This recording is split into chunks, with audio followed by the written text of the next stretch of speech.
سلام دوستان، به کانال ذهن خلاق و شاد خوش آمدید. در این ویدیو می‌خواهیم در مورد یکی از خواص پرمفیدترین سبزی یعنی سبزی شنبلیله که خاصیتی قوی بر پروستات داره ویدیو رو براتون تهیه کرده ایم. محققان در پی این سوال بودن که آیا شنبلیله میتونه بر پروستات تأثیر بذاره؟ شنبلیله اولین بار در یونان و روم باستان استفاده شد. این ادویه جزء اصلی در غذاهاست. دانشگاه جان هاپکینز در سال 2010 مطالعه‌ای انجام داد که نشان داد شنبلیله از رشد سلول‌های سرطانی پروستات و همچنین سلول‌های سرطانی سینه و پانکراس جلوگیری میکنه. شنبلیله حاوی ترکیباتی به نام ساپونین فورستانولیک و ممکنه به تحریک تولید هورمون مردانه تستوسترون کمک کنه. بنابراین پیشنهاد شده که شنبلیله میتونه حتی میل جنسی رو هم بهبود ببخشه و مردان مسن با سطح تستوسترون پایین تجربیات مفیدی رو در این زمینه به دست آوردن. تحقیقات مربوط به اثرات مکمل شنبلیله در مردان 43 تا 70 ساله بررسی شد. محققان دریافتند که تستوسترون و هم تستوسترون آزاد در مقایسه با دارونما پس از 12 هفته درمانی مؤثر بر پروستات داشته. محققان همینطور به این نتیجه رسیدند که مکمل‌های شنبلیله بهبودی و ایمنی مؤثری برای کاهش علائم کمبود احتمالی آندروژن، بهبود عملکرد جنسی و افزایش تستوسترون در مردان میان سال تا مسن ایجاد میکنه. مطالعه دیگری نشان داد که مکمل شنبلیله علائم پیری مردانه رو بهبود میبخشه و سطح تستوسترون در مردان سالم 25 تا 45 ساله رو در محدوده طبیعی نگه میداره. مکمل شنبلیله بر سطح تستوسترون، ترکیبات بدن، کیفیت زندگی مرتبط با سلامت و اضطراب و علائم پیری نتایج خوبی به همراه داشته. همینطور یک مطالعه منتشر شده در تحقیقات گیاهی درمانی در سال 2011 نشان داد که به نظر میرسه مکمل روزانه شنبلیله جنبه‌های خاصی از میل جنسی رو بهبود ببخشه، اما به طور قابل توجهی بر سطح تستوسترون تأثیر نمیذاره. همینطور مطالعه مشابهی که در سال 2015 منتشر شد افزایش اولیه سطح تستوسترون رو در مردانی که روزانه 300 میلی گرم مکمل شنبلیله مصرف می‌کردند گزارش کردند. با این حال در پایان کارآزمایی 8 هفته‌ای سطح تستوسترون در هر دو گروه، کسانی که شنبلیله مصرف می‌کردند و گروهی که دارو مصرف می‌کردند، دقیقاً یکسان بود. آیا شنبلیله حاوی پروتئینه؟ مانند بسیاری از دانه‌ها، دانه شنبلیله نیز دارای مقادیر پروتئینه.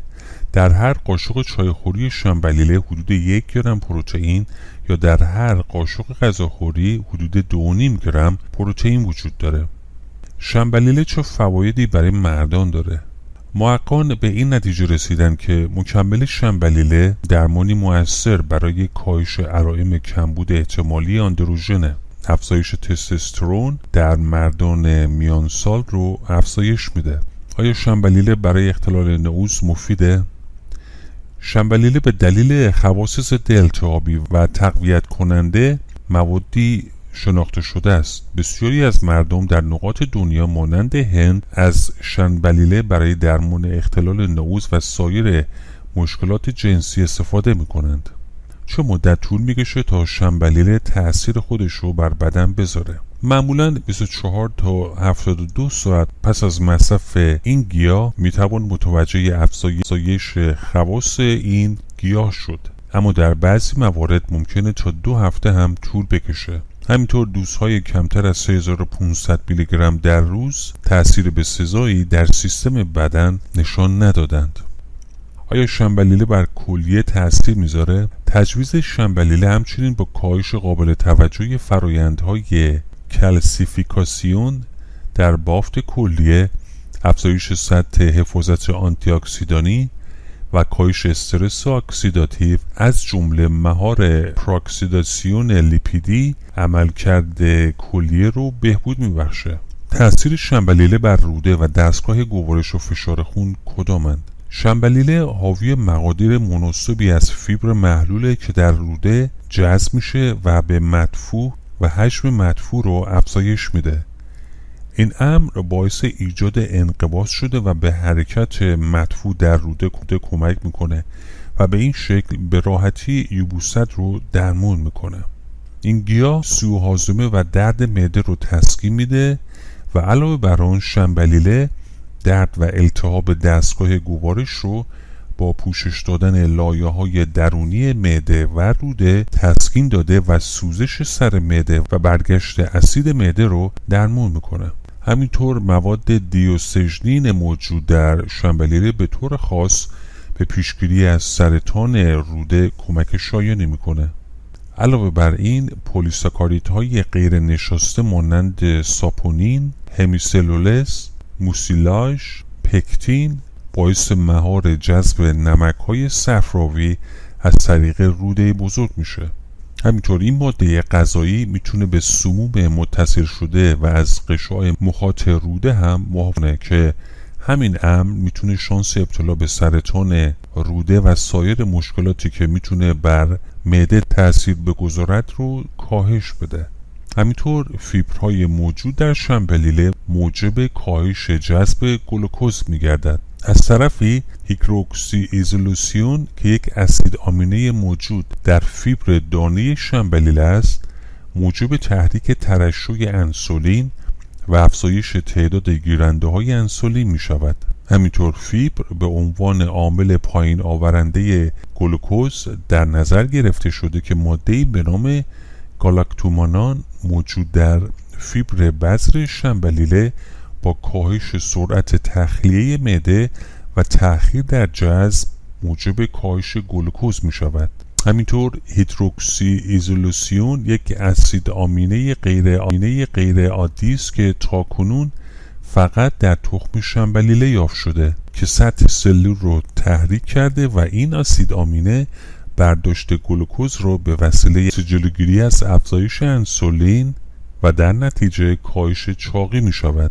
شنبلیله رو چه وقت باید مصرف کرد؟ یک قاشق غذاخوری دانه شنبلیله خیس خورده رو باید اول صبح ناشتا میل کنید. اگه طعم آن را دوست ندارید می توانید آن را به غذا و یا اسموتی خود اضافه کنید.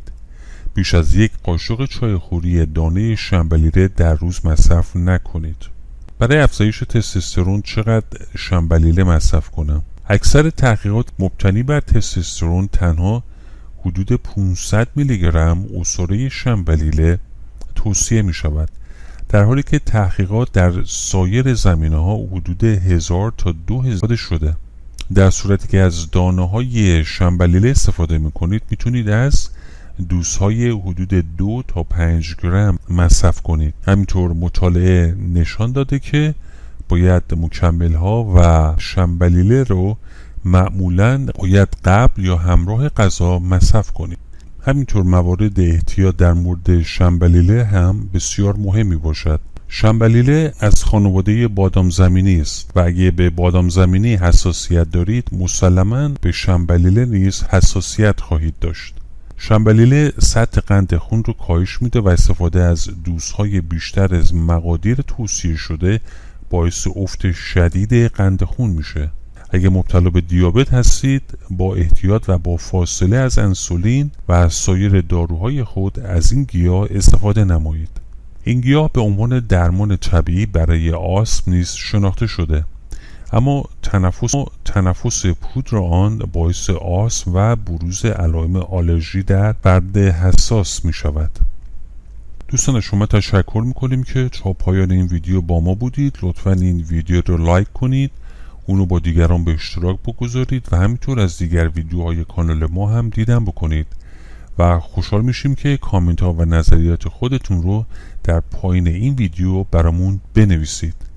همینطور فراموش نکنید که گزینه زنگوله رو فعال کنید تا اولین کسی باشید که ویدیوهای ما رو دریافت و تماشا میکنید. امیدواریم که همیشه شاد و سلامت باشید.